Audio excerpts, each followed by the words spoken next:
let me go to the calls to get on out of here for the weekend, because I got a lot of stuff to do with the NBA Finals and beyond, so that's the way it is going to go. Number to call up, as always, is 888-727-5303. That's 888-SAS-5303. Let's go to Ernesto in Houston. You're live with Stephen A. What's up, Ernesto? How are you? Hey, Stephen. Pretty good. My question is, for the upcoming NFL season, how do you project the Houston Texans, not only in the AFC, but do you see them as like a top 5 team? And I don't know if I'm going to go. Hold on, let me stop you. I don't know if I'm going to go as far as top 5, Ernesto. I've got them as one of the top 3 teams in the AFC. I'm going with Kansas City. Nice. I'm going with Baltimore. And then after that, I think it's up for grabs between them, Cincinnati, Miami, the Jets, Buffalo. I'll even throw Cleveland and the Pittsburgh Steelers in the mix.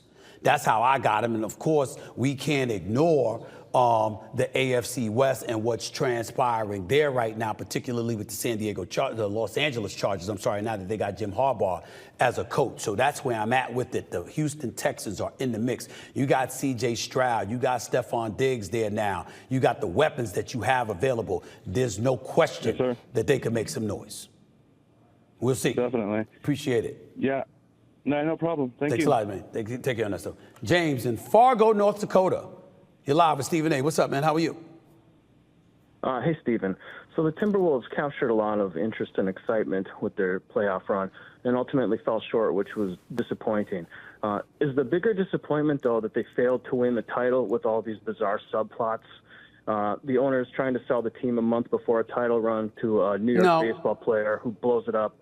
Coach gets his leg cut off on the sideline. No. First of all, respectfully, we wish Chris Finch nothing but the best. We hope that he heals 100%. But he wasn't dead. He hurt his knee. He was still at the game. He was walking around with crutches. He wasn't dead. So let's not act like the dude had a heart attack or something like that, okay? He got his knee hurt when Mike Conley Jr. ran into him. We understand that. But he was still there, even though somebody else was on the sidelines. He was behind the bench, but he was still coaching. In terms of ownership had been going on for a long time. Glenn Taylor foolishly valued his franchise in the immediate aftermath of COVID at $1.5 billion, when with Anthony Edwards ascending now, clearly there's a situation where they're worth double the amount, and that's probably why he wants to get out of this deal. I don't think he will. I think Alex Rodriguez and Mark Lowry signed an ironclad deal to get 60% of the franchise. They've already paid for 40% of the franchise, which was $600 million. They owed another $300 million. They tried to act like they didn't make it in time, but from what I was told, they had the money for the deadline, but Glenn Taylor didn't want it because he wants to maintain majority control of the franchise, because there's abundance of people in Minnesota that don't want him giving up that franchise. They want him to keep it for as long as he's alive, even though he's in his 80s. So I don't think that that's a situation that tainted their run in any way. I think the problem is that Anthony Edwards is a superstar. This brother's box office, I believe he is the heir apparent. He is coming. He is something special. Can they keep the pieces around him or elevate the pieces around him remains to be seen. But the biggest mistake that was made is that he opened his mouth and he talked to Kyrie Irving. I want him. I'm going to. Now, if you said to Kyrie Irving, I'm going to drop 40 on you, that's different, because Anthony Edwards can score on anybody. But when you sit up there and say, I want you, I'm guarding you, to Kyrie Irving, that was a colossal mistake. Kyrie Irving started off that series with momentum. Luka Doncic finished. And that's why they're in the finals and the Minnesota Timberwolves are home. It's that simple. All right? Let's go to Katie. You're live with Stephen A. What's up, Katie? How are you? Hi, Stephen. I'm good. How are you? All right. How's everything going? Talk to me. Pretty good. Pretty good. Talk to me. I'm listening. You're live. On air. Go ahead. So I'm from Chicago, but I'm currently in Reykjavik, Iceland. And you'd be shocked to find out in Reykjavik, Caitlin Clark is the talk of the town. I'm not shocked by that. I didn't know they paid attention to girls basketball over here, but I'm super excited about it. I used to play against her and Angel Reese in AAU, and I feel like, all the focus is on Caitlin Clark right now, and my girl Angel Reese from Chicago is not getting enough love. What do you think about the rivalry between them, and do you think too much focus is on Caitlin Clark? Angel Reese is a terrific talent that I think is going to do really, really good in her WNBA career. At least on the collegiate level, and in all likelihood on the WNBA career level, she's not the player that Caitlin Clark is. She can't shoot from the logo. She can't pull up from the parking lot. She don't have that kind of ball handling skills and the sizzle to go along with her game. Angel Reese is a big body in terms of, being a female basketball player. She will rebound, she will defend, she will average a double-double. She will come up with winning elements to contribute to a winning formula for a team.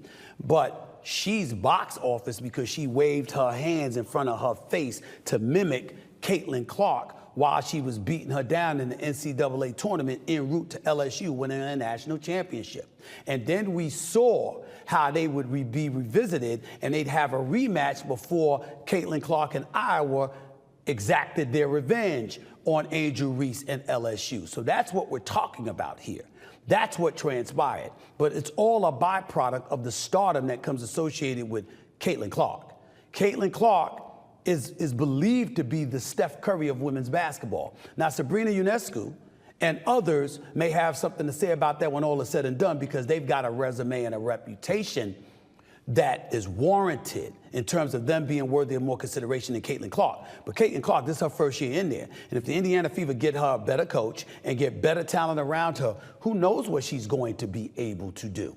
And you're looking at that, and she's clearly box office. They walk through the turnstiles to see her. They're not saying that about Angel Reese yet. She's not the only reason they watch the WNBA. The Las Vegas Aces, led by Asia Wilson, who's the real face of the WNBA, that has a lot to do with it. But Caitlin Clark is a transcendent figure that has generated profound interest in the WNBA. And as I've said on many occasions, it's nothing to complain about. Milk it. I mean, I shouldn't say anything because there are players that came before her that pounded that pavement, black and white.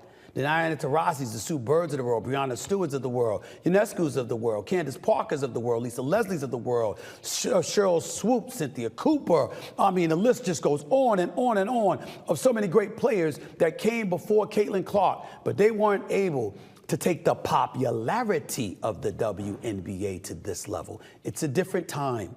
And if Caitlin Clark garners that kind of support, while it's fair to lament the fact that it should not have come to this, for the WNBA to receive this support, if you're getting it, focus on the fact that you're getting it and use Caitlin Clark to milk whatever you can in terms of cachet, popularity, etc., to get what you want out of it. Because a rising tide can truly raise all boats.